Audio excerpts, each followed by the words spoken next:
Hi, everybody. Susan Storm here from psychologyjunkie.com. And I am excited because today we are going to be talking about the tertiary function in your Myers-Briggs personality type. And I think that this is one of the most important functions to really understand because it can help us so much in our relationships, our friendships. And I'm joined by Denzel here. Denzel, I'm hoping so hard that I can hear you this week. Can you hear me? Yes. Okay, thank you. Because if you were here last week, I had all kinds of issues with my computer and I couldn't hear Denzel, so we had a whole lot of messing around. But yeah, today we're going to be talking about the tertiary function and how this impacts your relationships with people and what this function is. And you can ask your questions if you're tuned in. You can ask your questions about how this shows up for you or how it might be impacting your relationships. I'm going to hand the mic over to Denzel in case you're new to this stream and you'd like to know more about Denzel and what he does. Yeah, sure. So, my name is Denzel Mensah. I'm an ENFJ. If you're familiar with um, Enneagram, I'm a 9-wing 1, social sexual. And I work as a life, personal development, and relationship coach. So, I'm someone who essentially interviews people to figure out what personality type they are and help them actually identify. Like, so it's not, anybody can read about their personality type online, but it's like, I make it very personal and then I help you to become the best version of yourself. Tori, hi. Okay, anyway. So and so with that, I help people to become the best version of themselves. And I essentially also help people with their relationships with each other and their relationship with themselves. Um, yeah, and I have a YouTube channel. If you search Denzel Mensa, then I show up over there. I have a lot of videos on typology. A lot. I have a lot of videos on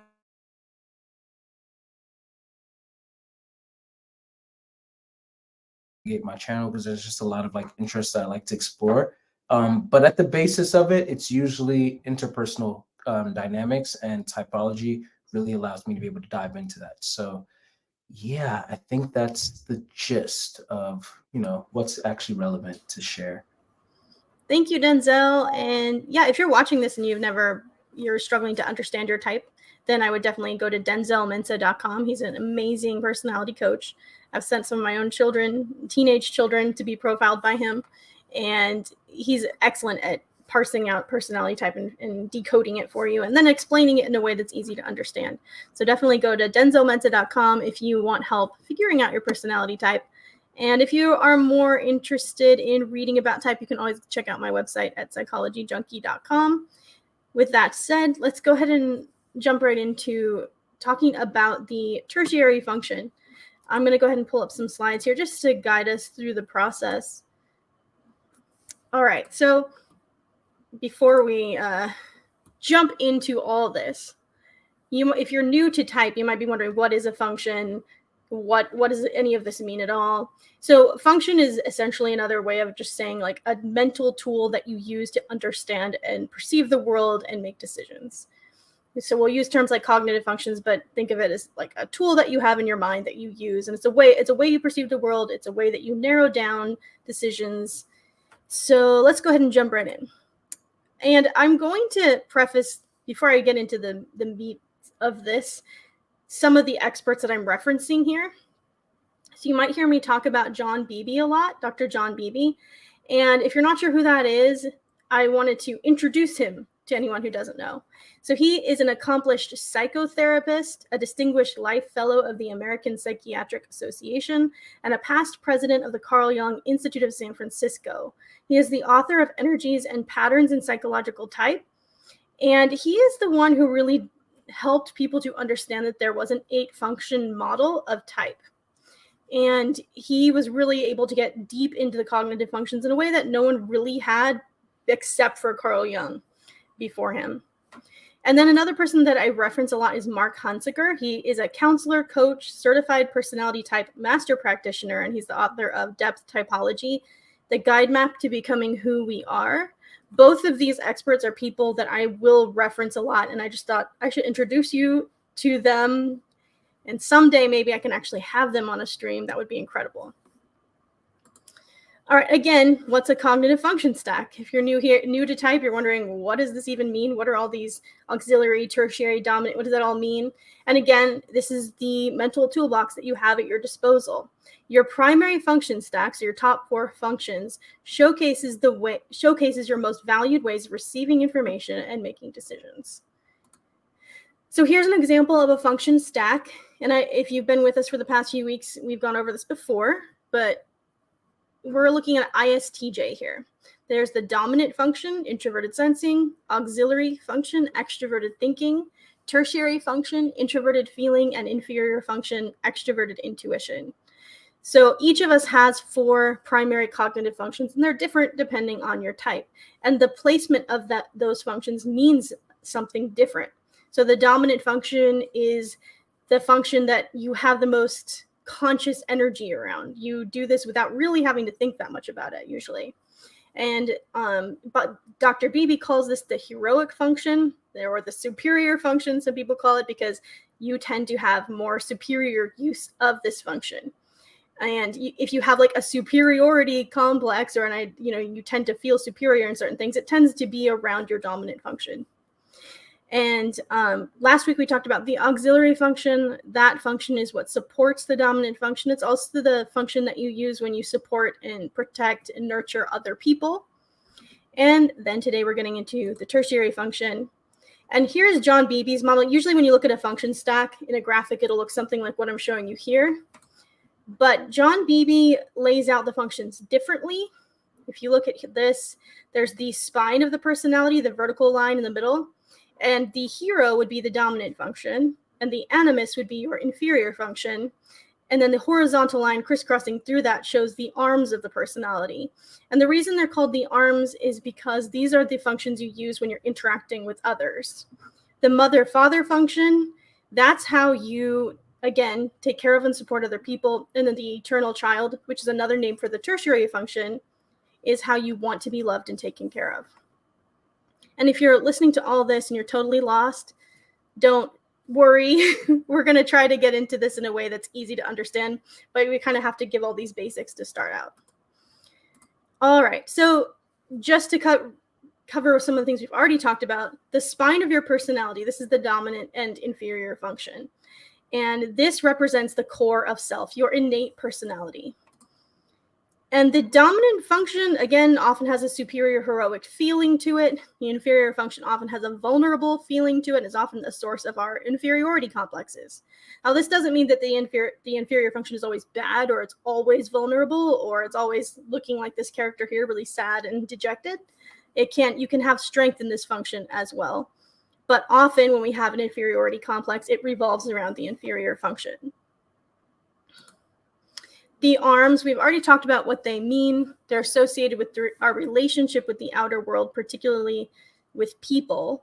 And Dr. John Beebe said the arms axis are about ways of caring for and being cared for by others, about relating and interacting. All right, so we got over some preliminary basics about just understanding what a function stack is.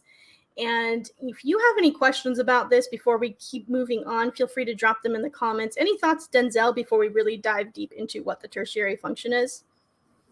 Not yet. I feel like probably whatever you have in the slides, I will slide in and add on to that.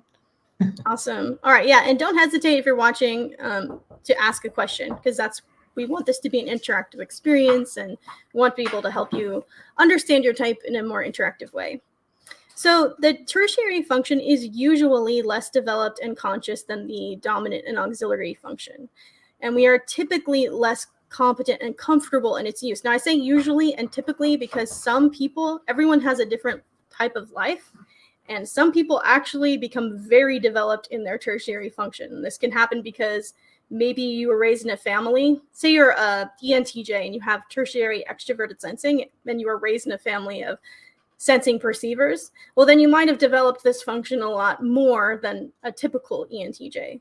So I like to use words like usually and typically because there are always exceptions to this. The letter preference of this process does not appear in your 4-letter type code. It is the opposite of your auxiliary function. If, for example, your auxiliary function is extroverted thinking, then your tertiary function would be introverted feeling. So you can see ENTJ here. Extroverted sensing is the tertiary function. So you don't see an S in the type code ENTJ. It's the first function in your primary function stack that does not appear in your type code. The tertiary function, John Beebe says, it is the eternal youth in all of us, the brilliant but volatile side of ourselves that is by turns the seemingly immortal prince or princess, and the helplessly vulnerable wounded boy or girl. So there is definitely vulnerability around this function. Just like children are vulnerable, there's vulnerability around this function. But at the same time, we can have moments of feeling very confident and sure of ourselves with this function. The eternal child tends to manifest in manic cycles. 1 minute, the king of the world, and the next, a withdrawn and timid, wounded child. Good integration of the child into the ego means allowing ourselves to be playful, silly, irresponsible, and vulnerable when appropriate and healthy. So the energy signature of the tertiary function. So Beebe believed that each of our cognitive functions has an energy signature. Our dominant function is the hero. That's heroic energy, is the energy signature we have when we're tapped into that function. With the tertiary function, there's a childish energy to it. The tertiary function has a childlike exploratory quality to it. When we are tapped into our tertiary function, we want to explore, play, create, and toy with things or ideas related to it. If we don't tap into this function enough, we become overly serious, overly responsible, and may project it onto others, telling them to act like an adult or grow up. So one of the issues with our functions, especially our lower functions, is if we're not tapping into them, if we don't have a healthy relationship with them, we can easily project them onto other people. So if you do not have a well-developed tertiary function, usually means you're not able to enter that childlike state very well. And then you become overly rigid, overly serious, too responsible, and you lose kind of the fun, playful side of yourself if you're not careful. Any thoughts, Denzel, before I keep moving on? Well, I guess just based off of what you're saying right now, yeah, I think that is definitely a big thing. I will say I was like, when you said developed in the tertiary function, but I think that would mean like, what does one mean by developed? Yeah, I'm just being nitpicky. So never mind. Oh, no. I think that people can really use their tertiary function a lot. So I think that, I guess maybe the word that I would have used is very experienced, maybe in their tertiary. But I think that one thing people probably like, I know that even as much as I use my SE, which is my tertiary function, as an ENFJ, I would never really have as much proficiency in my SE as an ESFP or an ESTP would. Like, there's just certain things there. But it doesn't mean that what Susan was saying was wrong either. So I just kind of like got hung up like thinking like, what does developed mean in this way? But yeah, that's just, again, like in real time, I'm literally like just going through my head thinking about that. But everything, I would say that, yeah, no, I agree with it. Yeah, I think what I mean developed, and I'm glad you brought that up because then I can explain it better. Developed for that specific individual. So for example, if you're an ENTJ and you grew up with SPs and maybe your extroverted thinking, you weren't really able to tap into that very much, but extroverted sensing was really pressured, you were really pressured to develop that, then you might have a more immature dominant function than you should have or you would normally have, and you might have a more developed tertiary function than you would normally have. And one thing that I saw in an interview with John Beebe recently is he was saying he's met people who are really strong in their shadow because that's what they had to work with in their life, or they just weren't healthy. And one thing that he said is people get really rigid about like how, you know, oh, you're always strongest in your dominant. And one thing he was saying is some people aren't strongest in their dominant because they're not really having a healthy relationship with it. They're not really actually able to be in it. And so they end up being having more strength in other functions, but sometimes it can still show up in a negative way. So an ENTJ who's overusing their tertiary SE might still be using it in this kind of wounded child way, but they're really in it a lot. They still have it more developed than like a typical ENTJ would. Got you. Yeah. But yeah, I wouldn't compare them to like a healthy ESFP or something like that. Yeah. And I think that's what I figured that in that case, but I'm glad that you clarified that, because I was like, I feel like that's not what Susan is saying. Like, I personally think that somebody who has a function as a tertiary would never be able to use it in a more skillful way than somebody who has that function as a dominant, if they're healthy. There's just like certain like limitations, but yes, you can still use that function like very skillfully depending on, how you've grown up and everything. But yeah. Yeah, absolutely. And it normally you're normally someone with a tertiary function is not going to be able to tap into it as powerfully as someone who has a dominant, I think is what you're saying. Yeah. There might be a moment where you do, like, but not consistently. Yeah. All right. So again, this is the function that we want to be cared for with. The tertiary function influences how we innately desire to be cared for and loved. And so knowing that is really important, as you can imagine, in romantic relationships, friendships, parenting. So some people dismiss the importance of the tertiary function. We talk a lot about looping in the type community, and while looping is important to know about, it's also important to understand that the tertiary function is incredibly important. We shouldn't just try to always avoid it. Without the tertiary function, we miss out on a vital aspect of who we are and how we need to be loved. Just like a child needs to express the way they want support and love, the tertiary needs room for expression.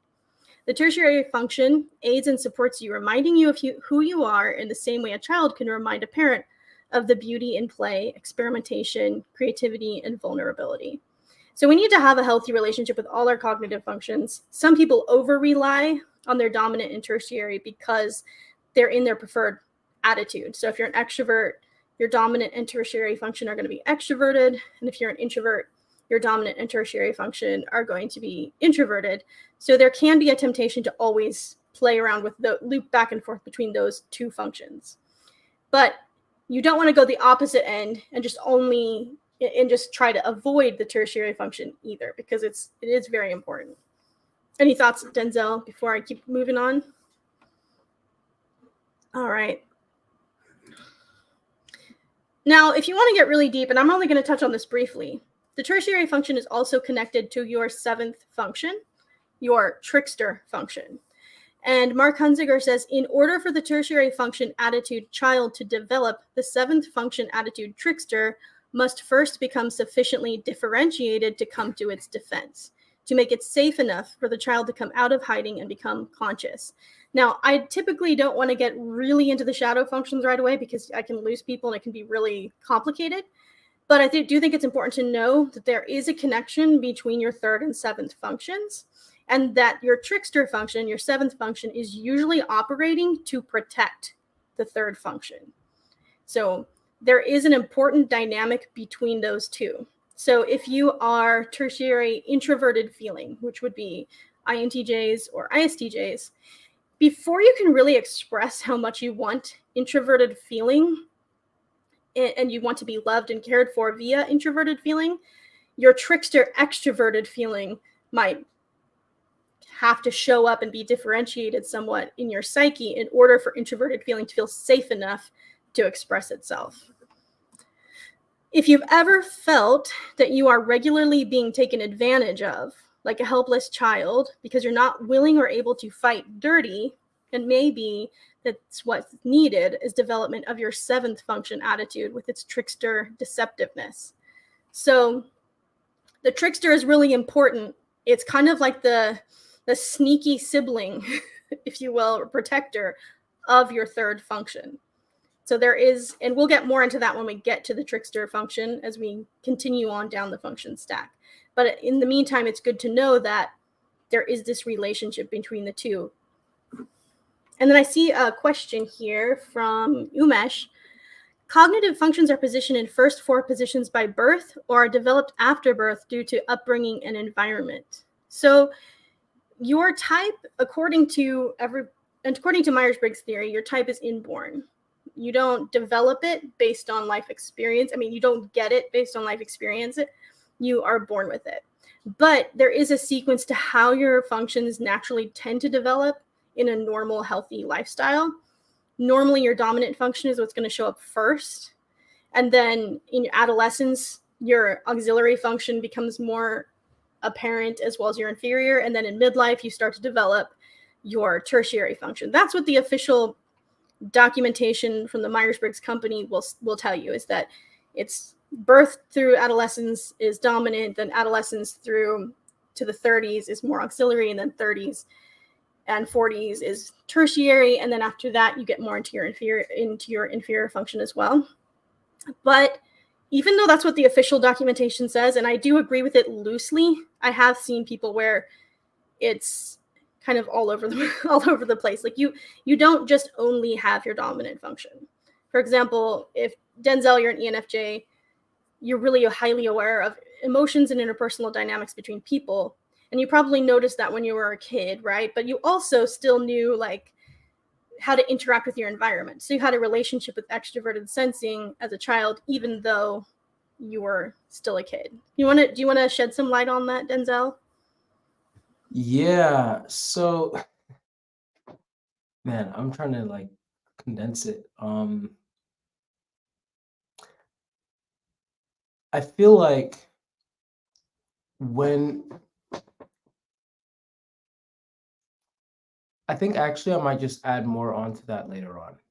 Yeah. I think that it's best, like, because I want to make sure that we get through the slides. Sure, no Yeah, problem. 'cause No there's a problem. lot, yeah, that I could throw onto that. Yeah. But And I'll yeah, tag that because I'm gonna put it all together. yeah, that would be great. I would love to hear your thoughts on that. I think that life experiences really impact which functions we develop at different times. And so, the norm is that you're going to more develop like the tertiary function in midlife. But I've definitely seen where this function shows up very early in life and even in early childhood. So I think the dominant, though, is going to be the most obvious and the most relied upon in early childhood, unless you're in a family where it's just like, you can't do that. That function isn't accepted. All right, so now we get into how the tertiary function can appear among the 16 different personality types. And this is also where, if you have a question about how it might be showing up for you, you can ask in the comments. I'd love to hear any thoughts you have about that. So let's start by looking at tertiary introverted intuition. Introverted intuition is the tertiary function for ISFPs and ISTPs. And remember that the tertiary function has a creative, playful side to it, but it also is more sensitive and vulnerable than your dominant or auxiliary function are going to be, in the same way that a child is more sensitive and vulnerable. So here's a quote kind of describing how tertiary introverted intuition would feel. When I don't have a lot to do, I enjoy playing with insights and concepts. I also enjoy when others enter that space with me, as long as they aren't critical about my competency there, because I'm sensitive to that. So an ISP, I've known lots of ISPs who really love getting into conceptual discussions and theoretical exploration when they don't have something more pressing to do. Now, the tertiary function, we tend to not use it when we have like a really important task that we have to do. Then we tend to rely more on our dominant and auxiliary. Tertiary tends to show up more when we're relaxed and playful. So that's why I wrote for this when I don't have a lot to do. And you'll notice that with a lot of the types, it's when I'm relaxed, when I've got my to-do list done, or when I've got the most important task done, then I play around here. But there's a sensitivity there to how others will receive it. Now, Denzel, you're married to an ISFP. I know we're constantly referencing Jamila. Hopefully she doesn't mind. How do you see tertiary introverted intuition showing up in your experiences with people? I think that honestly, more than any other personality type, ISFPs get confused for INFJs the most. And I think it's literally because of this tertiary function. I think that a lot of people see that S and then they just kind of assume, oh, must be like very concrete in a way. And there are ISFPs that are like that. But the interesting thing about ISFPs is that there's very different types of ISFPs. And I've met not just Jamila, but like a few other ISFPs who I'll sit down and watch like Inception, and like we'll talk extensively about the concept of dreams and metacognition and stuff like that. I've also seen this with ISTPs as well. And, they really can go to that extent. The only thing is that they won't necessarily like live by it. So a lot of times they'll listen to it and they can understand it and they can keep up with the intuitive conversation. But then there's like one ISFP that I know, for example, who he'll be able to have the conversation with you for a long time, but then he's like, but we got to go to the facts. And he brings in his SE, like, okay, but we have to make sure like we're focusing on what's verifiable and reliable.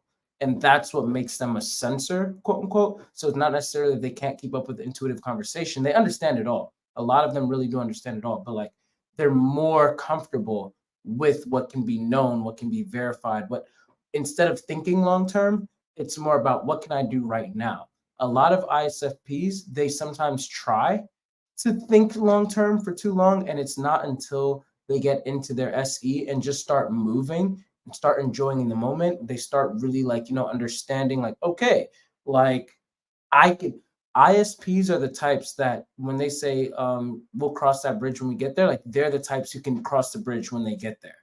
Whereas like maybe an INJ probably shouldn't do that because their SC is like inferior. We'll talk about that another time.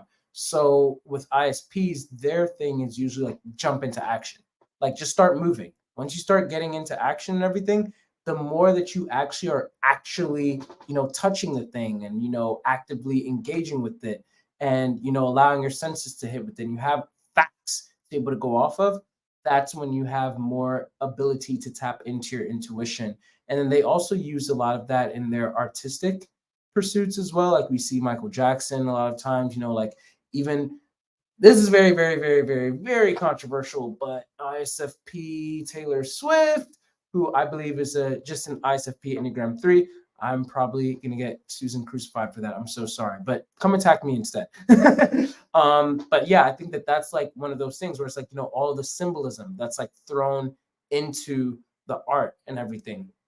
But then it's like portrayed in a way that is cryptic and hard for you to understand. I think that's like very NI tertiary and like in intrigue and like tarot and astrology and stuff like that. But then again, they're not really like living their life by that. It's more of like a fun thing where our tertiary function is usually where we go to in times of play.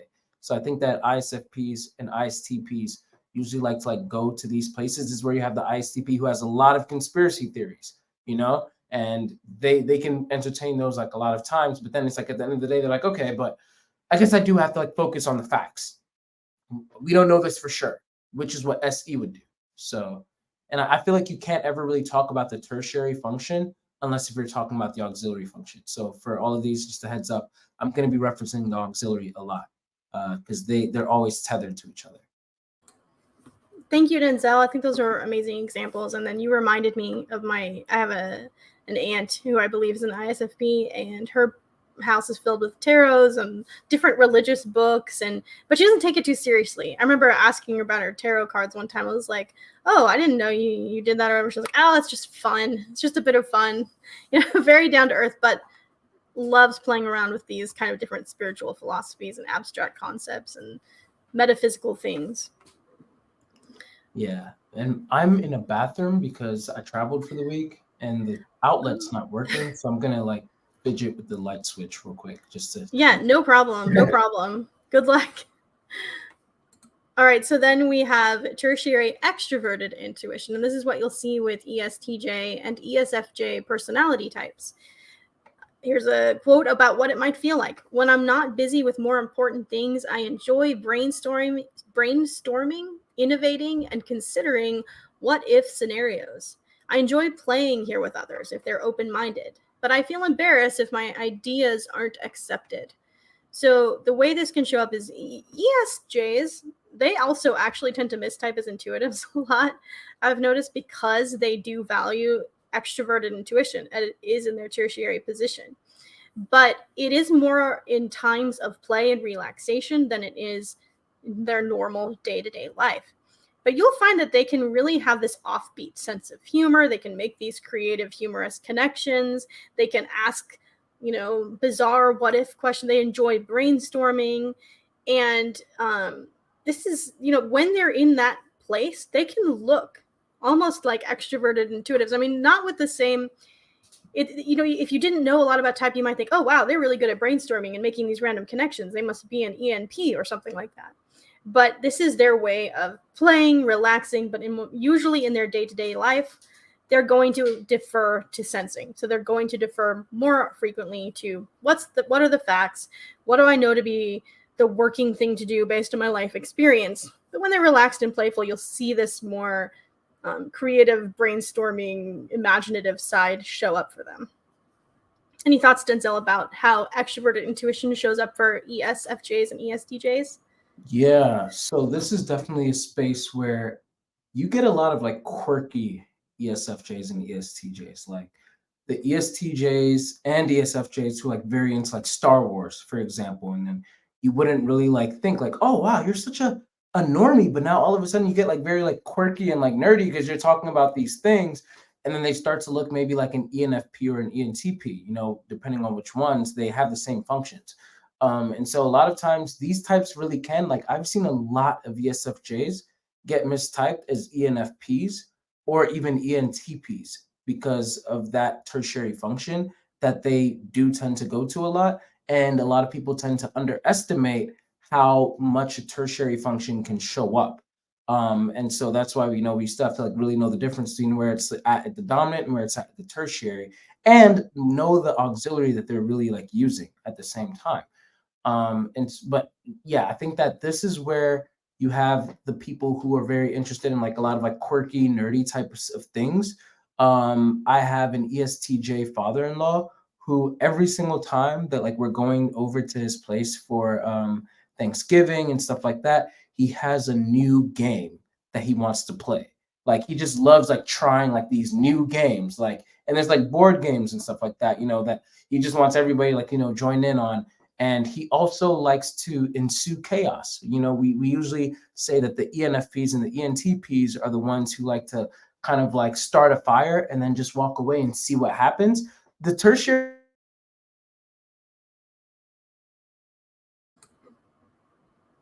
Nope. I think you're frozen. I don't know if can anyone else hear him? Let me know in the comments. Or, oh, maybe you're back. Yeah, I think it just kind of like flipped out. Yeah, it froze for just a minute, at least for me. I don't know. Hopefully maybe it was just me, but can you continue? I missed, you just started saying how dominant and E, we say it likes to cause chaos and then kind of walk away, but how you're saying how tertiary and E can do the same thing. Tertiary, I know I keep using the abbreviations. Tertiary extroverted intuition can do the same thing. Yeah. Tertiary extroverted intuition is pretty much able to cycle. Dang, it derailed my NI. Sorry, but it's able to like cycle a lot of things, and like it likes to start chaos. It likes to mix things up a lot of times, like kind of like, because if SI is all about like, okay, I know what's coming, everything is comfortable, the tertiary NE is like poking at the SI a little bit to be like, this has been a little bit boring. Like, look, what can be something fun and engaging to do? And so my father-in-law, he's an ESTJ, so tertiary NE, but he likes to throw a topic onto the table, and then he'll kind of like just back up so that he can see like maybe like me and his wife, who's an ISTJ, kind of like go back and forth because we usually have very polar opposite views on the topic. And he enjoys that. Like he enjoys bringing stuff up like, oh, you know what Denzel wrote a blog about? And then it's like, that. And but he likes like to see stuff, like he likes to be entertained in that way. And he likes to try a whole bunch of like different new foods. Like I say, he likes to try different games. And I've seen like ESFJs who also do that. But then there's also that tendency, because again, it's still our tertiary, to try to pattern recognize. So just like, with ISPs, the tertiary NI can show up as like they're trying too hard to like think too long term. And it's like, no, sweetie, you're best when you're just going. Like you don't have to think about this. Just jump into it and you're going to figure it out, because your superpower as an ISP is finding out just how badass you are when you aren't really thinking about it and you're just jumping into it, because that's when your intuition starts to really guide you. So the same with the ESJs, the extroverted intuition can often come out as like them assuming things.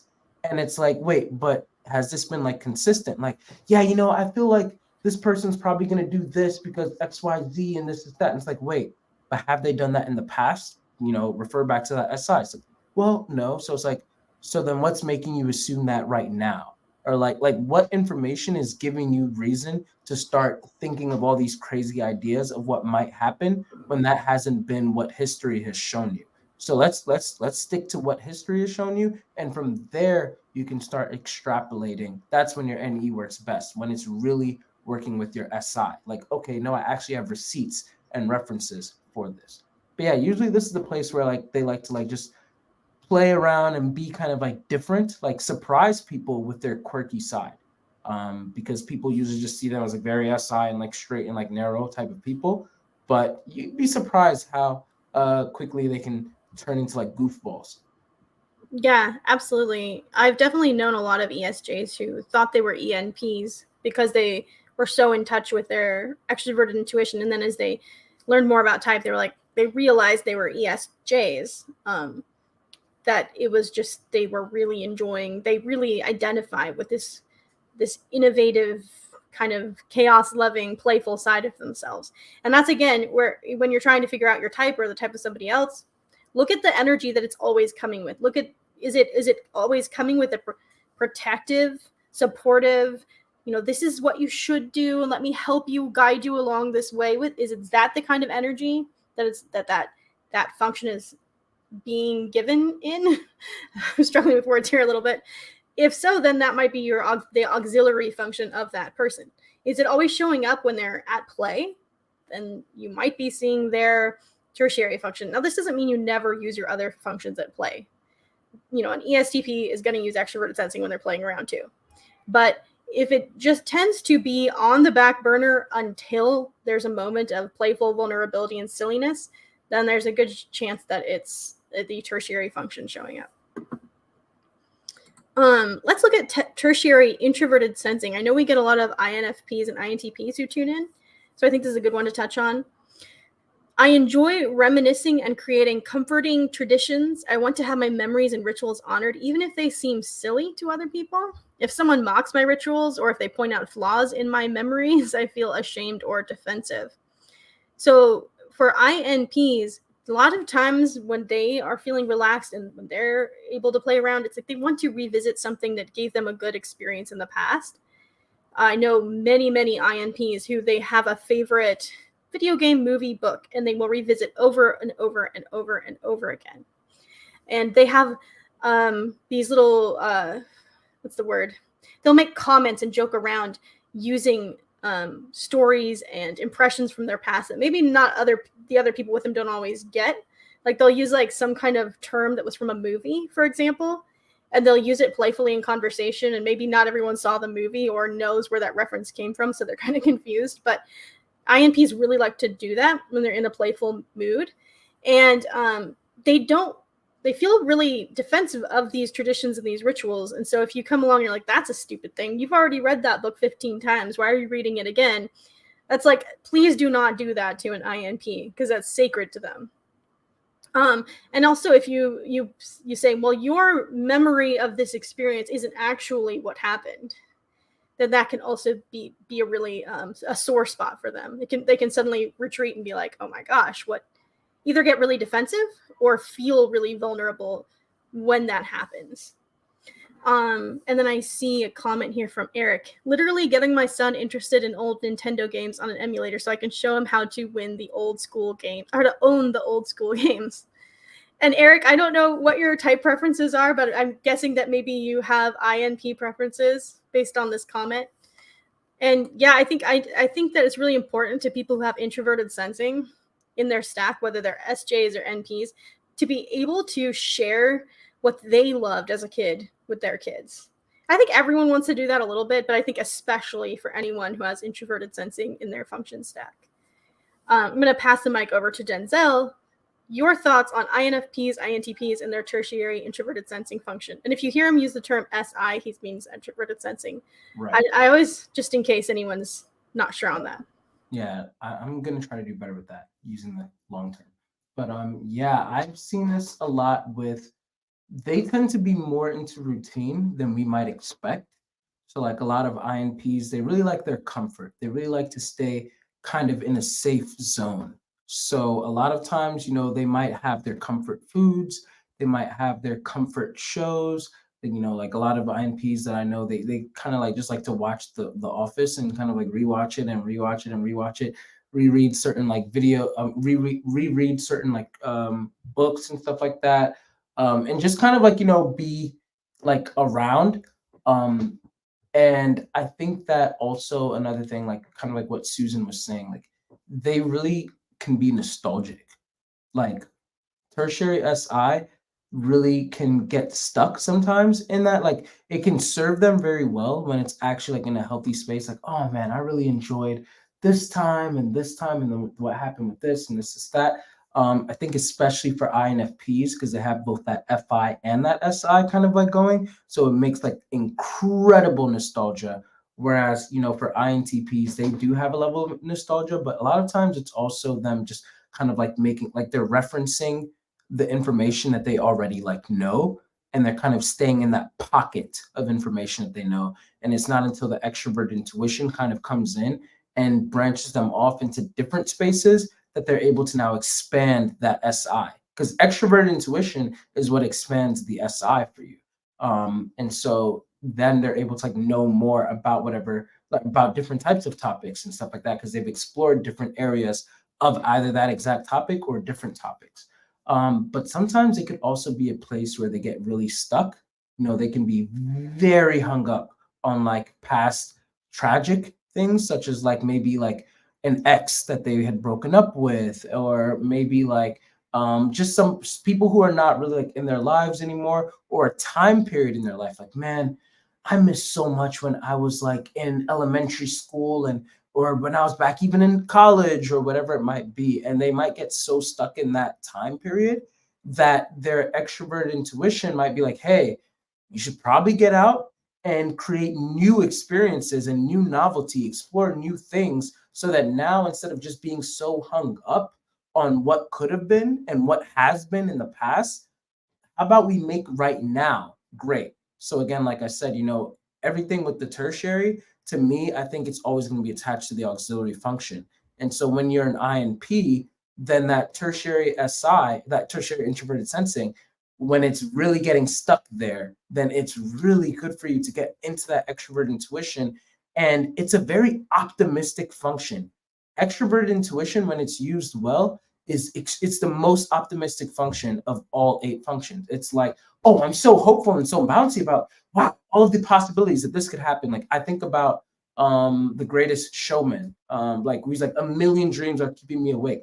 It's making you excited for all of the different possibilities that are coming up. And when you're excited about all the possibilities that are coming up, nobody has time to be hung up over that X or that whatever. You're like so excited about all of these different things that you can explore. It's like, man, there's just so many things that I can just get into. And then you're creating new experiences, so that now your old one, even if it's not necessarily deleted, it's in a greater pool that won't be affecting you as negatively.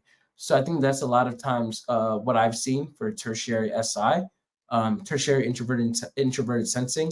Um, when it can serve you as a great place for nostalgia, but sometimes if it's overly, if it's not as healthy and you really need to get into extrovert intuition, then it can break that extrovert intuition can break you out of that funk that you might be in. Thank you, thank you, Denzel. Those are some really good points. Yeah, and if you find yourself also as an INP, like just ruminating over a bad thing that happened in the past, you brought this up, I think, is something tragic. But I know a lot of INPs who get stuck on embarrassing moments, and they're just like keep replaying them over and over and over again as a way to keep from going out and trying new things, because they're worried, oh, what if I embarrass myself again? So yeah, if you recognize yourself in that, it's also, like Denzel said, maybe time to tap into your auxiliary function, your extrovert intuition, to break out of your shell and get new experiences that show you that, hey, it's not always going to be embarrassing and bad. All right, so then that brings us to tertiary extroverted sensing, and this is the domain of ENFJs and ENTJs. And Denzel, you'll have to let me know if you agree with this quote. I want to play with new experiences, sights, sounds, and sensations. I enjoy someone who can guide me towards these new experiences. I easily feel embarrassed when I trip up in the physical space. So a lot of ENJs do have a kind of adventurous streak, a desire to be immersed in their senses. And I know a lot of ENJs who they like playing around with physicality, whether it's like sports or even physical humor. I knew an ENJ who did improv, like as a, that was something they did when they were in a relaxed, playful space. What about but it's also something again where you can either get trapped there and you start becoming more impulsive and reckless and you lose sight of your introverted intuition, which is that long-term focus, or you can end up feeling very vulnerable there. Like if you mess up there, if you make a mistake, you feel like, oh man, just like a wounded child, you feel very vulnerable and ashamed. And I'm gonna again move over to Denzel since he is an ENFJ, and I'd love to hear your thoughts on tertiary extroverted sensing.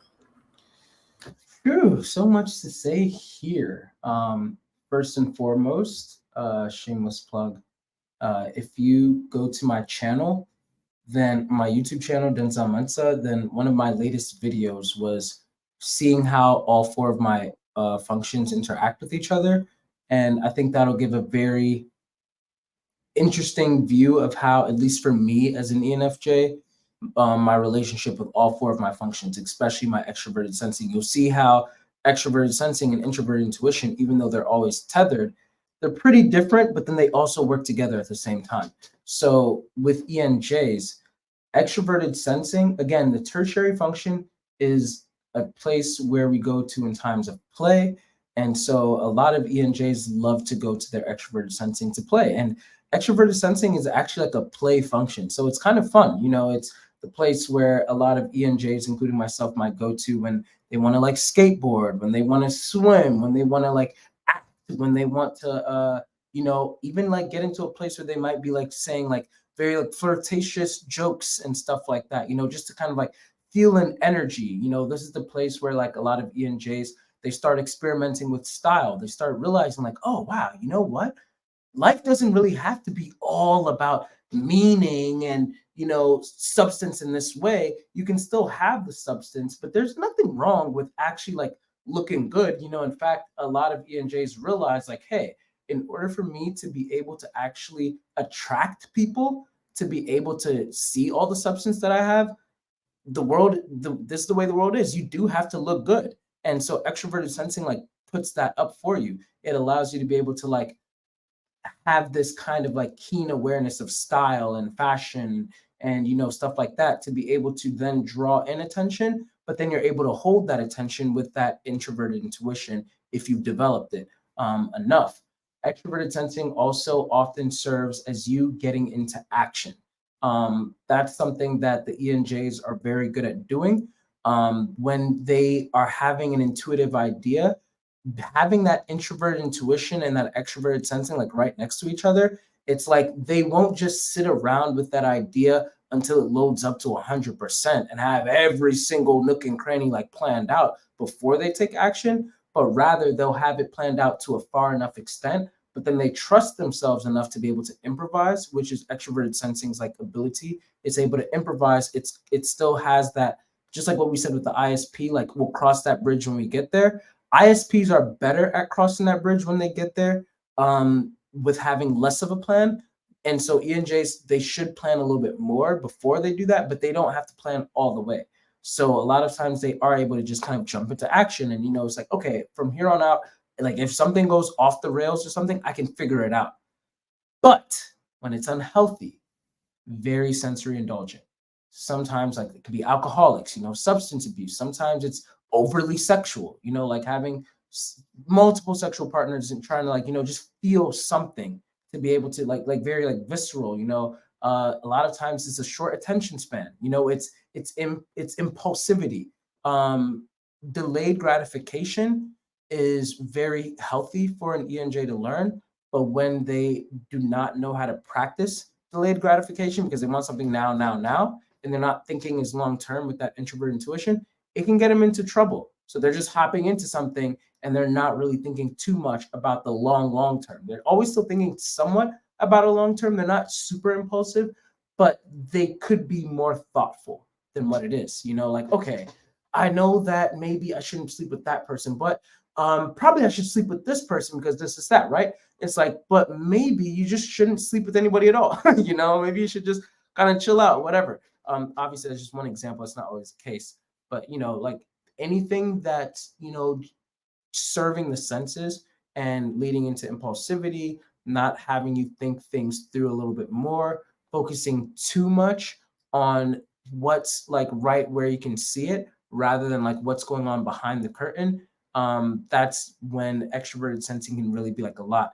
I think another example could be when you bite. Actually, probably this is the biggest example for ENJs. When you bite more than you can chew, and this will always be one of the biggest differences between ENJ and an INJ. ENJs have a tendency to take on way more sometimes than what they might be able to handle. And technically, they are usually able to handle it, but it's almost like sometimes like an adrenaline rush. It's like, oh, I can do this, I can do that. Like, I think one great example could be, I have this thing with Susan, every at 4:30, like every day, every Thursday and everything. And without fail, as an ENJ, I cram so many different things to do and be productive in right up to the point of 4:30. And sometimes I'm like telling Susan, like, man, I really thought I was gonna be like early today, but here I am hopping right on at 4:30, or like, even sometimes like a few minutes late, because it's like it reminds me a little bit of like Mr. Incredible from The Incredibles at the beginning, when it's like he had a wedding to go to. He's like, I got time. I got time. And you try to cram in so many different things. I don't think that Mr. Incredible had Tertiary SC, just so you know, but it's just an example. I think that's like a big thing for ENJs. It's like, oh, I can do this and I can do this and I can do that right before that time shows up. And it's almost like a challenge that they might take, when in reality, it's like, there's actually a lot of good to just sitting with yourself, not always having something to do, and just being still. That stillness is going right back into that introverted intuition, instead of always being a busybody, always finding somebody to help, always like leaping into action to resolve something like right away. Think through the long term and really understand, like, wait, is this me feeding a man for a day, or should I teach this man how to fish so that I can feed him for a lifetime? That's the real wisdom of that introverted intuition. And then you can still use that extroverted sensing still, like, to again, like, attract people, like, get into action, all of that. So yeah, there, like I said, it was a lot there because I have so much experience with it for myself, but hopefully that was cool. It was good. I think it would be amazing to be able to do literally 16 of these live streams where we just go into the tertiary function for each individual type, because there is so much to say. And I knew this was going to be a stream that was going to be hard to constrain to 1.5 hours. So I think it's all really, really pertinent and really useful information. All right, so let's jump over to introverted feeling, which is actually my tertiary function. Tertiary introverted feeling. I want to be seen for who I really am and encouraged to explore the dark and light sides of my inner feelings and values, but I easily feel vulnerable and guarded here.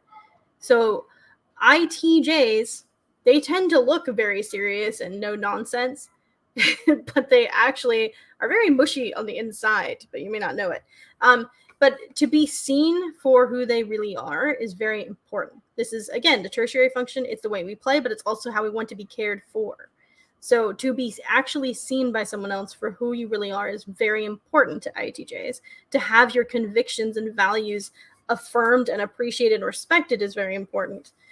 And they also want to explore those inner feelings. And when they're alone, they can do that. You know what I mean? And you might find that ITJs, when they're alone, are closet romantics or poets or artists or any other number of things, because they're getting into their introverted feeling. The minute someone else enters the picture, then a lot of times they're like, oh, I better put a lid on that because, I don't want anyone to think I'm, silly, or, because it's the child function, they can feel like it's childish. And so they can get trapped here, kind of like we've been talking about with looping. And ITJ can get trapped here. They can loop back and forth between their dominant introverted sensing or introverted intuition and their introverted feeling. And yeah, sorry, I just had a moment of wondering if I forgot something with the last type, but I didn't. So they can get into a place where they really stop being as productive. They stop being as resourceful in the real world. They pull back from the real world, and they get stuck in a place of, I've known ISTJs who, they get stuck in a place where they're rewatching the same movies all the time. They become very sedentary, very addicted to their rituals and things like that. And they're also deeply sensitive on the inside, but they don't show it to anyone. It's like they'll get offended and walk away, but you wouldn't know. But they, maybe they're alone watching all these romantic old movies that they grew up with or something. There's a deep sensitivity to ITJ types. And because that's the way they want to be cared for, they do want relationships where they can express that side of themselves.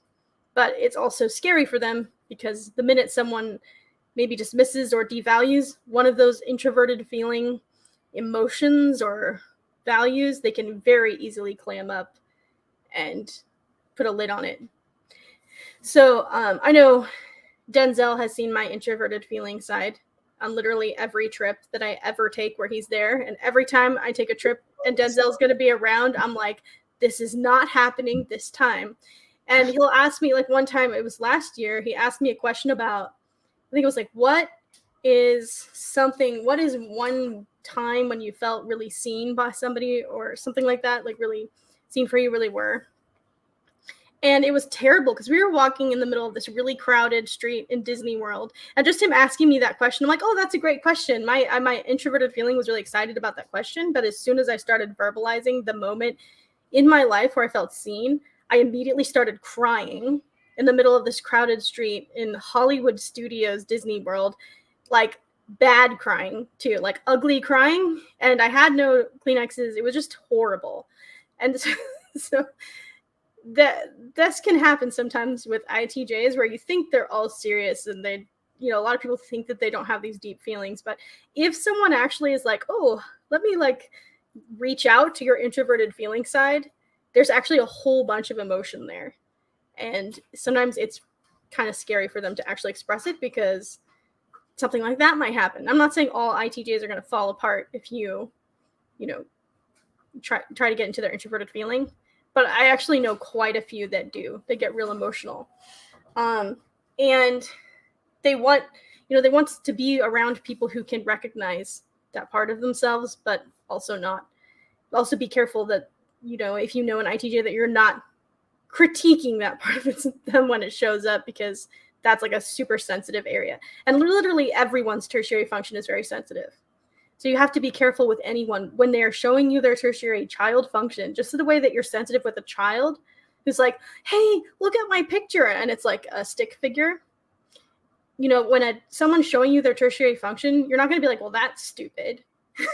Or you're going to be like, just like you wouldn't with a child, say, that's a terrible picture. That person only has 4 fingers. I don't know what kind of picture this is.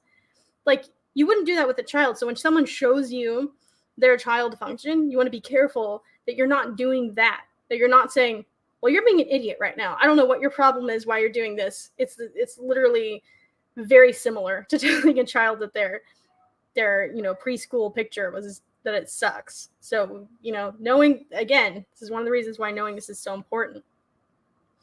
Denzel, any thoughts on tertiary introverted feeling before we move to the next one? Oh, plenty. First of all, it wasn't horrible to me that Susan was doing that. But I think that's also the interesting thing about introverted feeling that I had to accept. Once they feel a way about something, then it doesn't matter what other people are thinking. It just mainly matters like how they feel. So even though I was telling Susan, like, Susan, it's all right. Like, like if you're crying like this, like, I'm here for you. Everyone's here. Like, we all love you and this is that. Susan didn't really care in that way. It was just simply the fact, like, no, I feel weird, point blank period, about crying in front of other people, and so I don't like this, and like that's just point blank period. And from that, you can't really like change how somebody feels from that. And that was something that for me as an FE user, it's like, that was interesting, because like for me, it's like, oh, nobody else is like bothered by this. Okay, then I'm fine, But for FI, it's like, it doesn't matter if everybody else is not bothered by this. I'm bothered by this, so therefore I'm not fine. Granted, I think it's also funny because if other people were bothered, then that would just make that fire user feel even worse, in my opinion. So it's like they only want to accept the negative feelings. But anyway, what Susan's saying about the breaking down thing, like I know a lot of ITJs, and I have been surprised several times with how quickly they go from like very like type of mode to like sobbing.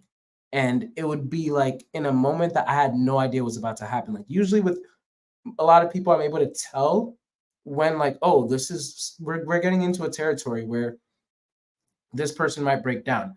But it seems like with ITJs, it's almost like the TE is like guarding the FI so quickly until all of a sudden it just all crumbles at one instance and the FI just pulls right out. And you'll see that, a lot of times.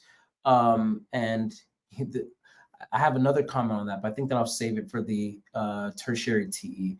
But yeah, I've seen this a lot of times where it's like you have this like very like strong and like bold kind of like ITJ who you feel like is almost like emotionless, and then within just a second or seconds, like they're pouring their heart out. But that's a very vulnerable space for them, and they usually do feel their emotions quite deeply, but it's very very private for them, and they feel very vulnerable when they're sharing it, so they don't want to share. And a lot of times too for ITJs, a partner like the partner that's most ideal for ITJ is a partner who not only has a grip of their own emotions, but is also able to help them manage their emotions as well, the ITJ's emotions.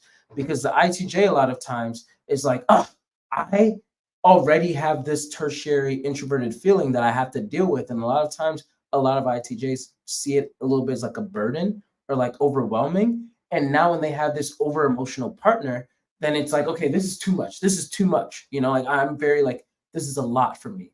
Whereas if they have a partner who's stable in their emotions and everything like that, and is able to handle their own emotions, and they're like, okay, good, you handle yours, I handle mine. But then the extra mile is if that partner is stable and secure, but then also able to help them, like, hey, babe, like, like let's work through this, let's do that. ITJs that I've coached and I've like been friends with and all that, they love that because like, oh my gosh, yes. Because then it's almost like a TE kind of thing where it's like, thank you for helping me manage something that I sometimes really don't feel as proficient in. And they love that so much.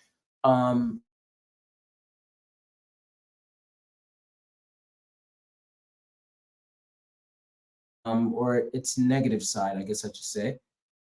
So with tertiary introverted feeling, because they can be, and I will use the S word, so sensitive, then sometimes it might keep them from actually trying to get something done because they know that the ego hit that they're going to have if they try to do something and it doesn't come out exactly like how they felt and how they wanted it to come out is going to hurt them so much. It's going to make them feel like such a failure that they don't want to deal with that. So it's like, you know what? I just rather like leave it as a fantasy, as an ideal in my head, and just not really put work into it.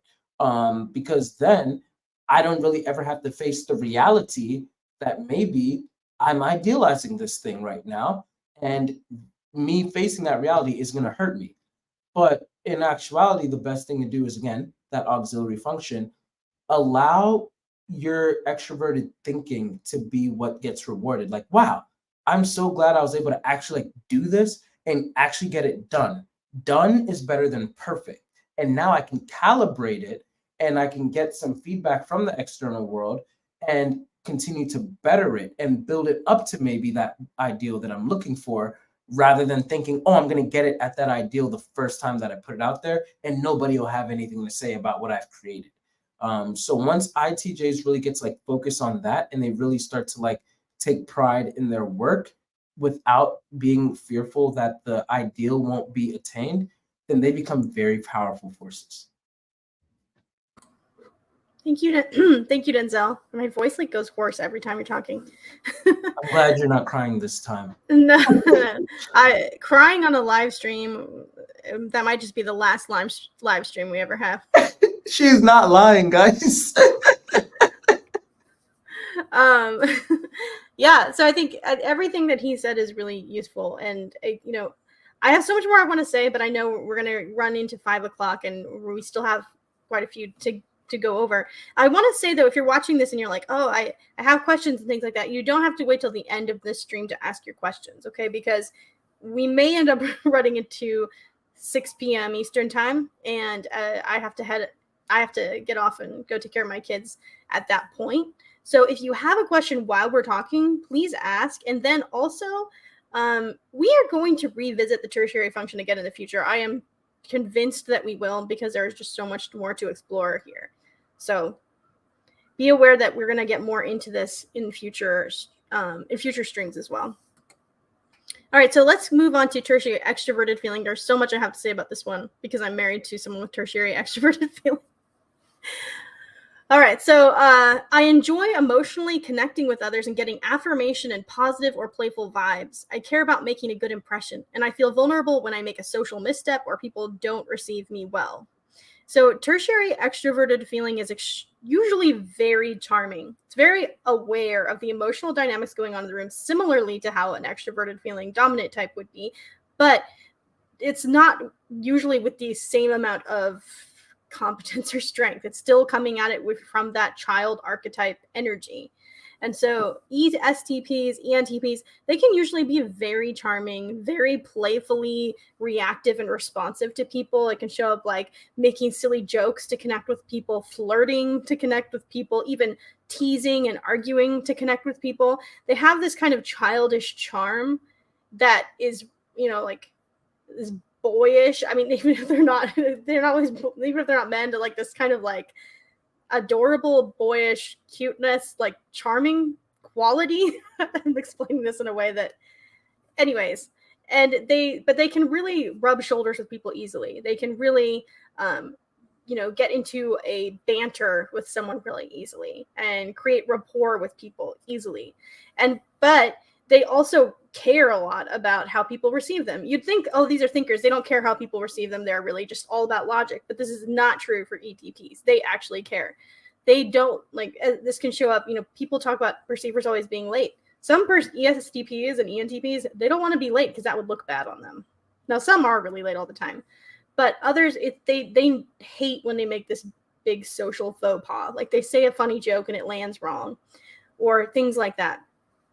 This is one of the ways that tertiary extroverted feeling can show up. They like to be able to help people emotionally, to connect emotionally, especially in relationships, because it's the way they want to be cared for. So for an ETP, they want to be cared of by having this really positive emotional interaction connection with their partner or with their parent or friend. They want to feel like they're getting a responsive dynamic with that person, that their emotions are validated and that they're able to have this kind of bubble of good feeling between them and this other person. And so they tend to appear more affable than other thinking types. The issue can be sometimes they get stuck in extroverted feeling and extroverted sensing or extroverted intuition, where they're looping back and forth like we've been talking about, and they get over reliant on interpersonal feedback from other people or good responsiveness with other people, to where their introverted thinking isn't as powerful as it should be. Because introverted thinking is the parent that's guiding them towards, what makes sense for me, what is logical for me, what are the logical principles that I should really be considering in my decisions. Your auxiliary function is your parent function. If you are wanting to make a decision for a family, would you go to the child or would you go to the parent? We'd probably go to the parent. In the same way, ETPs, when they have to make decisions, really need to consider introverted thinking, but they also, and they don't want to get stuck looping back and forth between their dominant function and extroverted feeling. But they need to not entirely cut out extroverted feeling. This is an area where they need affirmation in this area. They need friendships and relationships where they can banter, where they can play around, where they can get into a bubble of good feeling and connection with people. Denzel, any thoughts from you on that? Yeah. As an extroverted feeling dominant type, whenever I see extroverted feeling in the tertiary position, it's not in a condescending way, but it's just so cute because I see them like they want to connect with you. they want to have that feeling with you. And like Susan was saying, it can come out in many different ways. It can come out in caretaking, it can come out in telling certain jokes, it can come out in flirting, it can come out in like banter. A lot of those guys who like neg pretty much, who which is pretty much the idea of like poking fun at somebody who they're actually like attracted to, that's usually, not always, but usually tertiary extroverted feeling. And a lot of like women who are ETPs, they tend to do that too. They like to have that kind of like edgy kind of way, but like deep down, what they really do want is like connection. A lot of times they might seem like, "Yeah, I don't care what people think about me," but sometimes I've realized that's also like a tactic that they might have, like, oh, if I make myself seem like I don't care what people think about me, then people will actually like me more because I'm not trying as hard. And it's kind of like an ironic kind of like thing, and it works. So extroverted feeling when it's in a tertiary position, it really is liking to like connect and like play and stuff like that. But a lot of times, the darker side of it might be that, well, I don't want to say darker side, but some of the like more like negative attributes that it could have is when they are over serving, when they are doing too much thinking about what the social norms might be and what's appropriate, and putting a social value on every single thing to the point where it's keeping them from not only living by their truth, but especially even speaking what their truth is, which is where that auxiliary introverted thinking is. And that's the gift that they bring to the world.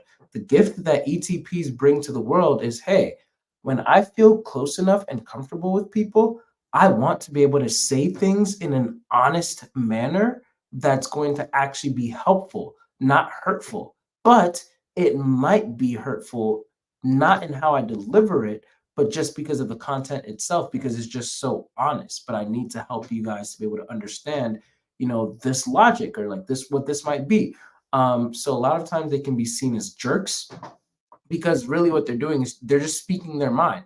A lot of like extroverted feeling could be like, that's bad, that's racist, that's this, that's that, that's sexist, that's this, that's whatever. But with the introverted thinking, it's like, well, I'm not trying to be those things. I'm just trying to get to what's accurate. I'm just trying to get to like what we're talking about, and I'm just trying to speak my mind on this in a way that won't be, given a value judgment of some sort, so that we can really talk about the thing and take our feelings and our emotions out of it and have an unbiased view.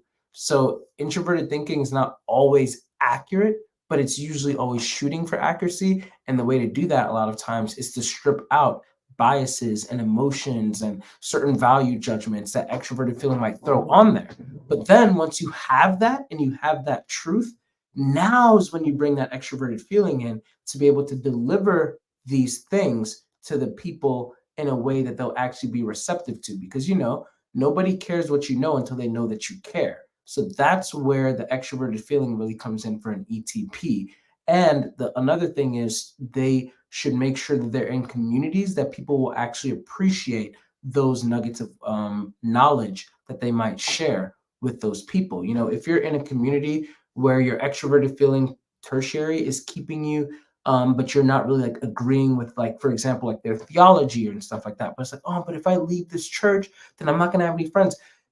It's better for you to find a way to find a community where you can actually share and live by your introverted thinking thoughts and still have that extroverted feeling, feel connected. That's when you're going to feel the most connected. Don't sacrifice one for the other, like, so yeah, you don't want to be super ostracized where it's like, well, I just keep on speaking whatever my mind is and who cares, and then you don't have any community. And you don't want to be in a community where it's like, oh, well, everybody loves me, but they don't really know who I am because I never really speak my actual thoughts about anything. You want to find a place where it's like, I am able to share my thoughts. I am able to share whatever I think. But at the same time, these people actually love me and appreciate me in that way. So yeah, I think that's I think that's a lot of like what I've seen for extroverted feeling in the ETPs. And they can make like really great leaders in that way. Like I said, like it's so cute at times. Like just a quick story, like short story. I used to have an ESTP coworker who he was like a lot older than I was and everything. And there was like a angry table that I had when I was like a server. And he was like, "Oh, guys, watch this, watch this. I'm so good at being able to diffuse conflict." And he goes over there, and he's not usually like the way that he presented himself to that table. But we watched from a distance, and he was able to talk to them in a certain way. It actually almost seemed like he was emulating an ENFJ.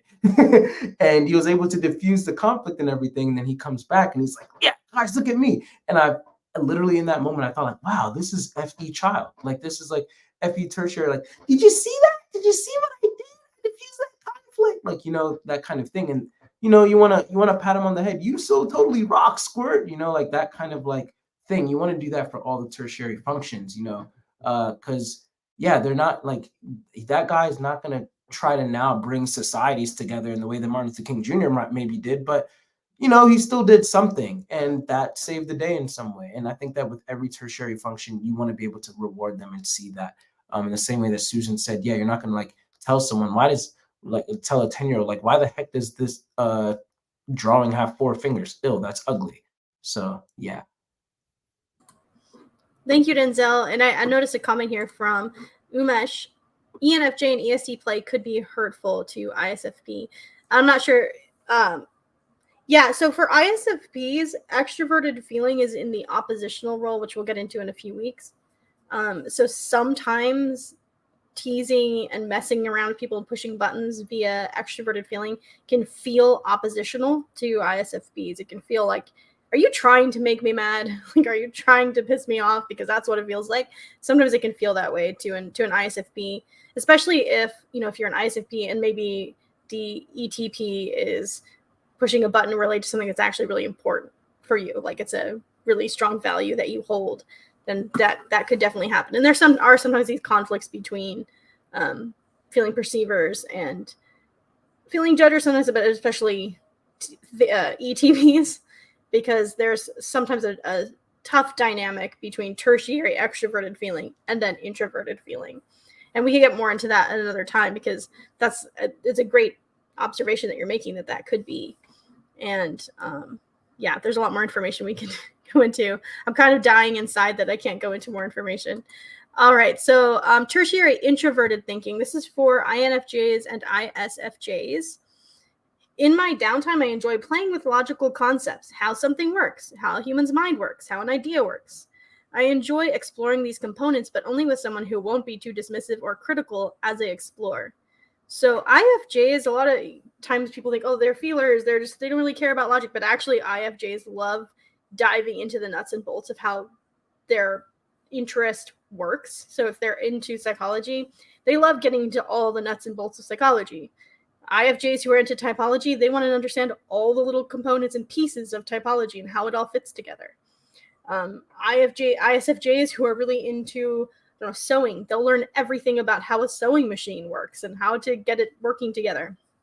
So they have this interest in how things work, whether it's an idea, a belief, or an object even. And they can get it. It's my brain has more words in it than my mouth can say. They can enjoy talking about those things with someone who is going to help them find clarity in their thoughts and find clarity in how an idea works, which is why sometimes actually IFJs click really well with the types we just talked about, ETPs, because ETPs have parent introverted thinking. So a lot of the times, the way that ETPs show they care is by providing clarity of thought and by helping people think more clearly and helping people think better. And so IFJs who have child introverted thinking really enjoy interacting with ETPs a lot of times, because they can help iron out each other's ideas, their theories, and they can help them understand the nuts and bolts of something better. And the issue is sometimes that IFJs get stuck in the loop between their dominant function and tertiary introverted thinking, and then they become less warm, more detached from people, more detached from connections with other people, helping other people, interacting with other people, getting feedback from other people, and they get stuck in a place often of analysis paralysis. Like if it was an INFJ where they've got a vision or an idea or a concept that they're interested in, and then they take it to introverted thinking. They're just piecing it apart all the time and constantly obsessing with how it works instead of testing it in the real world or interacting with people to see how it would work in a real life way better. Denzel, any thoughts on tertiary introverted thinking? Because I know you've worked with a lot of INFJs as well. Yeah, tertiary introverted thinking, everything that Susan said is very accurate. I would say that the good parts of it is with IFJs, they usually really do know what they think, aside from whatever society might think. It's just that they're afraid to say what they really think because they're afraid that, oh, I'm probably going to get canceled for this, or, certain things like that, where it's just like, oh, people aren't really going to like what I actually think about this situation. So they might keep those certain things to themselves. But they can be very logical beings and they like to be respected for their logic. Okay, once again, it's the side of them that it's like they like to, even if anything, they like to flex it because we often tend to want to flex our tertiary function. So you might see an IFJ try to unintentionally or sometimes intentionally come off more logical than what they might actually be, even though their sweet spot is them being in that extroverted feeling space, which doesn't mean they have to be illogical, but it's kind of like what we're talking about with the ETP. It's like, hey, learn to continue to deliver whatever insights that you might have or care that you might have, wisdom that you might have, with care and precision, and really think through the things that you study so that you can maybe like break them down enough and easy make it palatable enough for people to be able to learn and uh, to digest.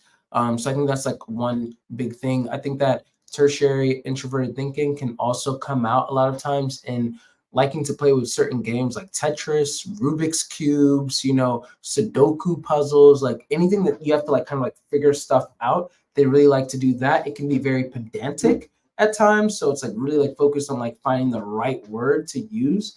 They can focus a lot on articulation, and a lot of times too they can switch from being this really like kind and affable person to all of a sudden saying something that might be a little bit piercing to a person because they might be like, oops, I forgot to coat that in some extroverted feeling. That could surprise some people every now and then, but usually it's really just like a thought that they're having and it's not really something that's intentionally trying to hurt the person. It's just like, oh, oops, I forgot to filter that. So that is what I think, but I meant to say it in a more extroverted feeling manner so that way it would soften the blow while still getting the message across. And I feel like also when you have that introverted thinking, it can make a lot of IFJs very like judgmental. I think we talked about this like last week. And it's not until once again you get into that extroverted feeling function and then you start to realize like actually talking to the person and actually getting to know people instead of just being on the distance and being an observer, you start to see like, oh, there's so much information that I've been missing out on because I've been so much in the observer position and not really immersed in it. There's a different type of energy when you're really like immersed into it. And once they're able to immerse and understand, then that's when they have the best information that they're able to offer the world. And they're able to actually like have the most empathy for people because now it's not like this judgmental thing. It's like, oh, now I know why Sally actually is rude or like does this. It's actually because this is what happened to her when she was younger, and this is that. And I would have never known that unless if I spoke to Sally myself and actually had a relationship foster with her. And now that I have this relationship with this person, I have more patience and more empathy for this person. And that's usually what extroverted feeling provides, which then when you have that, now your introverted thinking can come in and really help Sally through these things. Like, hey, do you want to lovingly know some things that I've noticed about you that might be able to help? And that's where IFJs can really shine. Thank you, Denzel. Yeah, that brought to my memory, and I know someone closely. I'm not going to say who. Well, not that anyone here would know them, but they're an ISFJ and they're in a loop right now. They've been in a loop between introverted sensing and introverted thinking for a long time. And it does show up in this observer. They're stuck as an observer, but also a criticizer, observing and criticizing everyone. very, very much, but not to their face, just like to people close to them. Like, look at what that person did. It's so bad. And here's all the reasons why it's so bad. And criticizing the logic of why people are doing what they do. And, when COVID happened, it was, if anyone doesn't wear a mask, well, they're killing everyone. They're the same as like a mass murderer, and while, even if I agreed with some of what they were saying, it was just this, they seem to enjoy observing and criticizing everybody. But this isn't always who this person was. At their best, they were like one of the most warm, compassionate people I ever met for many, many years. They were extremely supportive, extremely welcoming, extremely kind. And because they were in touch with extroverted feeling as well. And they could understand that there's more to people than just what they're seeing on the surface. And when they actually interact with people, there's a lot more that they can understand about why people do what they do. But since they've been in a loop between introverted sensing and introverted thinking, they've become this detached observer who's just criticizing everything. And so that's, my experience. I've had many more, but that's one of my experiences with IFJs in a loop with introverted thinking.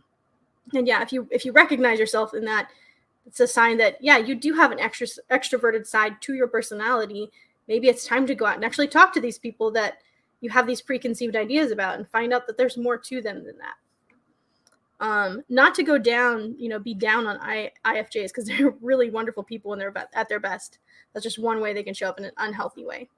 I've got a comment here from Lilia. My INFJ introverted thinking getting into a dispute with my ISFJ dad's introverted thinking used to be really heated until I started consciously bringing in my extroverted feeling into the conversation. And yeah, when you got two people's introverted thinking arguing about something, it can go on and on and on for a really, really long time, because there's always more to unpack logically. But bringing extroverted feeling in as the calm, soothing parent into the conversation is really important. That's the parent function. Bring it in to calm things, to work things out, and to bring an element of maturity into what you're doing. All right, so last one. I know this is a really important one because we do have, a lot of times we have an ENFP or two watching. Tertiary extroverted thinking. I enjoy playing with strategies to make my dreams succeed, looking at numbers and considering what will pass or fail. I enjoy people who can guide me here and play with me here without being condescending. So I feel like every EFP I know has these wild, like a ton of wild business ideas and things like that. And they love exploring like the logistics of how they could make it happen, but they can't get too into it. It's like they love like business books maybe, but they'll skim through it and just be like, okay, now I can make 12 different ideas work. And I've got all these business models that I can follow to make these ideas work. And they read a lot of information from extroverted thinking types, and they value information from extroverted thinking types. But because they have so many ideas and they just want to make them happen. And the issue can be sometimes they go back and forth between, extroverted intuition and extroverted sensing and extroverted thinking. And that can make them very obsessed with just checking off boxes, but not really checking off the right boxes, because introverted feeling is kind of like the North Star for EFPs. It's what's going to help them check off the right boxes, and it will help them be aligned with what really matters to them and what's really important to them on a fundamental level. When ENFPs or ESFPs are looping back and forth between their dominant function and TE, extroverted thinking, they just want to get things done. They don't really necessarily prioritizing it in the best way. It's just they can get obsessed with busy work. They can become more bossy and controlling, telling other people what they need to do. But if they really want to focus and make the right decisions, then they need to bring introverted feeling into the equation in order to be able to do that. Now, having child extroverted thinking is fine. There's nothing wrong with that. And being able to absorb this information from extroverted thinking types is really good. But they just need to make sure that introverted feeling is also there. Denzel, I'm going to pass it on to you. Any thoughts on tertiary extroverted thinking? Yeah, once again, Susan has nailed everything very well. I think that extroverted thinking, when it's in the tertiary position, the positives of it is that it's very driven. You'll really underestimate these types a lot of times. Like a lot of EFPs get confused for for ETJs because they can have a very driven mindset. And even though they're perceivers, like they can be very ambitious. Sometimes they can actually be a little bit organized. They can be on top of their money, stuff like that. They can be in charge, stuff like that. But again, you always got to integrate that introverted feeling. Extroverted thinking, if it's not tethered to that introverted feeling, a very solid one, then it can do anything to get the money or to get the girl or to get the boy, whatever it might be. And it'll just completely forego whatever their morals are, whatever their like values are, whatever it might be, to just get on ahead. And it's almost like they're not thinking about anyone but themselves and what it is that they want. So the introverted feeling is still there because it's like, yeah, this is what I want. But it's like a sophisticated introverted feeling might be like, okay, this is what I want, but this is also who I am. These are also the values that I have, and this is the things I don't want to step over. Now, extroverted thinking, can you help me get these things by these parameters? And that's when it's like, yeah, it's going to slow you down, but it's going to get you there in the right way. So that's where extroverted thinking is like, okay, let's see what we can do. Let's try to get what introverted feeling wants, but without betraying who we are, without stepping over anybody's boundaries or values, especially our own as well, and pretty much without like trampling over people. Because a lot of times extroverted thinking as a tertiary function, EFPs can sometimes come off as like not mean, bossy. So they can come off a little bit like, and it sometimes surprises a lot of people. I think that out of all of the types, this could be the type that might be the most mood swingy at times, because one moment they're in that introverted feeling and they're very like happy and they're very this, and the next moment they can be like, because the extroverted thinking comes out and it's like right on top of each other. And sometimes if they don't have like a grip on that, then that transition can really like give people whiplash. And I've witnessed it happen a few times. And so I think that when you really have an EFP who's like very like centered in their values and in who they are and what they want in life and stuff like that, then they're able to now also have their extroverted thinking under control to a point where it's not going to be barraging other people and like overwhelming other people or running other people over or making the EFP look like they're out of control in some sort of type of way. But in actuality, they're going to be advocating not only for themselves, but for other people as well, in a way that won't really cause as much collateral damage. Yeah, I completely agree with you. I think EFPs at their best, they're very open-minded, understanding people who are really driven by their convictions and values. But EFPs in a loop with extroverted thinking can actually make very black and white, very quick, impulsive judgments about people. And that can be one sign that you're dealing with an EFP who's more has an unhealthy relationship with their extroverted thinking, because they'll just form these split quick judgments about people. Extroverted thinking tends to be black and white. Introverted feeling is very nuanced. What are people's motivations and what are the deeper emotional feelings going on for people in a situation? So when EFPs are out of touch with their introverted feeling side, they're making value judgments about people, but they're making them very quickly, because extroverted thinking is like, well, that's bad because because of X, Y, and Z, and they'll express their value judgments very forcefully sometimes. And they can like get caught up in busy work. Like, I'm just gonna, at least I'm doing something, but they're not doing the things that are actually important to them. I would normally ask people if they had more questions. And I think, I do want to, if there's anyone who has a question real quick, I'll try to answer that before I have to go to take care of my kids. I know this was a really long stream, longer than what we usually do. And I actually have like 5 more slides here, but I think I'll use those at a different time. There's just so much to dig into with the tertiary function. So if you have a question real quick that I can answer, that would be great. Or if I have to leave, or you're watching this after it's aired and you have a question, leave it in the comments and I will come back later, or Denzel will come back later and try to answer that question to the best of our ability, because I want this to be a space where you can feel free to express your confusion if you're confused, or get a deeper understanding of who you are, maybe your interactions with other people. This is a really big deal, understanding this function. A lot of the conflicts people have in their relationships stem from feeling like they're not understood in their tertiary function. If you don't feel like you're understood in your tertiary function, or you're accepted when you show your tertiary function, then you aren't feeling understood and cared for in the way you want to receive love. So that's one of the reasons that I would love to go way more into this function, and I think we probably will at some point, because I think it could help a whole lot of people in their relationships. And there's a question here from Day. I don't know if I'm pronouncing that right. It says, so ENFP can be manipulative. I think anyone can be manipulative. But yes, ENFPs can be manipulative when they're not in their best space in order to get what they want, in order to entertain some possibility they want, or to get something that is personally important to them, but maybe at the expense of the other people's feelings. Denzel, I don't know how soon you've got to go. Do you have any thought on ENFPs being manipulative?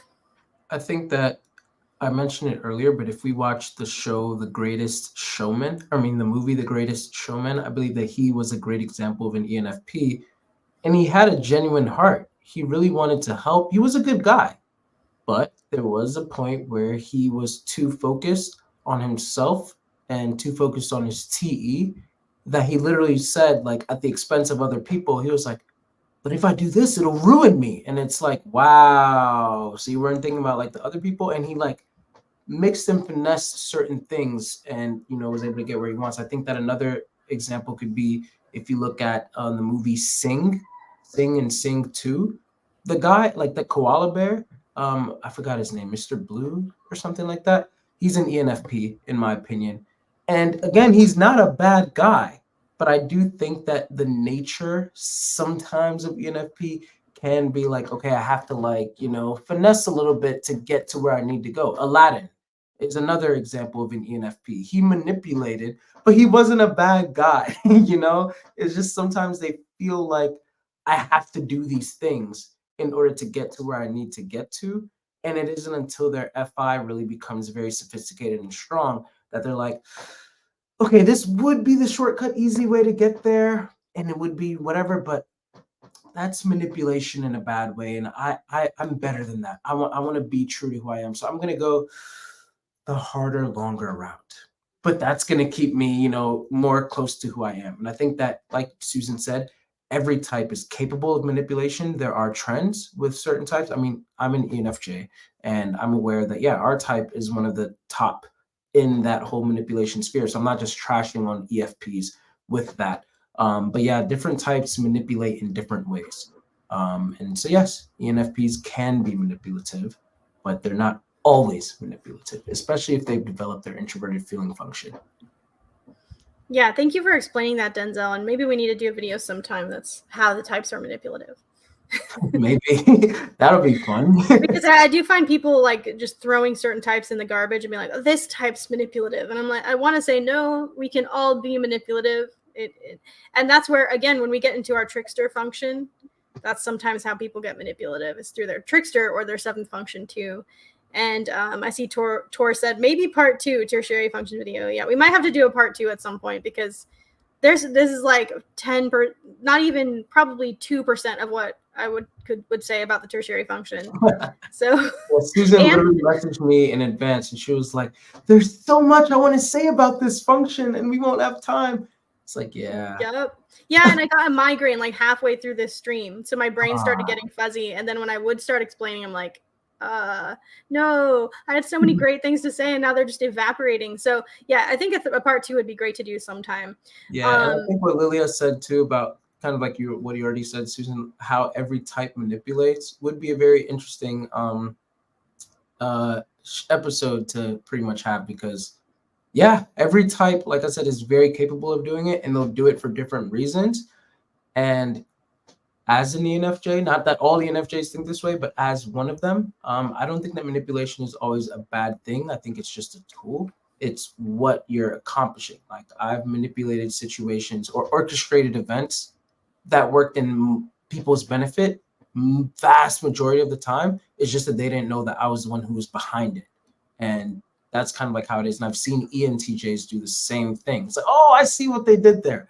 But yeah, if people knew that they were behind it, then they wouldn't have trusted the ENTJ. And so there's certain things. But yeah, there are also, some who do things, in a very, mischievous manner, and it's for their own gain and their own benefit, or to just harm other people. So yeah, it all depends. Yeah, I think that I agree, and I think that it'll be really fun to be able to do a whole stream on that. I would also want to survey a bunch of people before I did the stream on that, just to make sure that my theories on what I think are the ways people would manipulate actually add up, and I have some good examples. But thank you everyone for tuning in. I'm sorry we didn't get to more questions, but again, if you have a question, I see one from DJ really quick. Let me see if it's one I can answer quickly before I go. Do you have any tips on capturing the magic of your tertiary function? For example, as an INFP, I could set up a routine that is productive rather than just comforting. As far as productive, it's hard to make a perceiving function productive necessarily. So if you have tertiary introverted sensing as an INFP, making that productive is a little hard without the influence of a judging function alongside it. But capturing the magic of your tertiary function, again, it's finding time to be playful. It's finding time that's unstructured, where you can be vulnerable and you don't have to worry about anyone judging you, where you can just be in that part of yourself. And we all need time to do that. And I know there's been times in my life where I wasn't able to get into my tertiary function very much, and it had the outcome that John Beebe talks about, where you get overly serious, overly responsible, and overly focused on other things. So everybody needs to be able to tap into the magic. So make time for yourself to be able to play, to be able to be creative without worrying about being a success or a failure. Using introverted sensing tertiary to set up a routine that is productive, you would need the help of your introverted feeling and extroverted thinking to really set up a productive routine. So I would consider talking to like a TJ type, someone who has extroverted thinking, especially someone who has extroverted thinking in the parent position, like an ITJ. They'd be able to be like, okay, what kind of routine? What are you trying to do with your life? This is one thing I love to do with people is, hey, what kind of goals do you have for yourself? And then, okay, that's awesome that you have your goal. So what are you doing each day to get to that goal? And then figuring out like a system or routine that can help them achieve their goal in a sequential, easy way. That's something that if you talk to an ITJ, they're going to love doing that because that's the way they want to care for people. So, but you're going to have to employ a little bit of introverted sensing, but some of introverted feeling and extroverted thinking as well. It's not going to, introverted sensing just on its own isn't necessarily, it's what I'd call a productive function. Denzel, I know you probably got to go. Like, do you have any thoughts on that real quick? I think that what you said pretty much hits. And I think that what you said about routine, DJ, was actually like a really good one. But I also think that to capture the magic of your tertiary would be making sure that your auxiliary function, figure out the relationship between your auxiliary and your tertiary, because they're always going to come together. If your auxiliary is NE, then your tertiary is always going to be SI. If your auxiliary is TE, your tertiary is always going to be FI, because they're two sides of the same coin. If FI is trying to figure out, this is what I want, then TE is like, okay, how do we get it? If NI is like, oh, this is what I see coming up ahead, then SC is like, okay, how are we going to maneuver to be able to get around that when it comes to the time, or like how can we, or SC is like, okay, this is what I see going on right now. Then the NI is like, okay, then this is what that means, and this is the trajectory that it might be. When you figure out that relationship between the two, so like for you as an INFP, if you really want to get out of your comfort zone, you have to figure out like, okay, how have I always done things, and how can I now do things differently? How can I expand? If I already feel like I know myself so much, and that I'm an FI Dom who like knows myself so well and all of this stuff, how can I experience different things, like different cultures, different foods, a different variety of thinking, different concepts that'll then make me push out of the SI that I have and allow me to be able to explore more things about myself. Even like, because knowing what you don't like trying something and figuring out, yeah, you know what, I don't like that, is you also learning about yourself. And then it's still breaking you out of that SI. And so then now that you've learned that about yourself, you now put it into your SI. Everything that your NE gathers goes right into SI.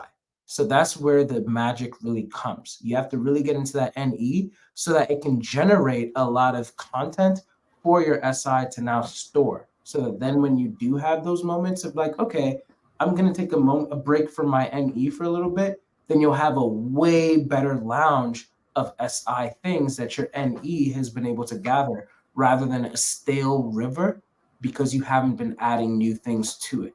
So I hope that makes sense. I just realized I use a lot of like abstract language, but you're an INFP, so you should be able to follow that.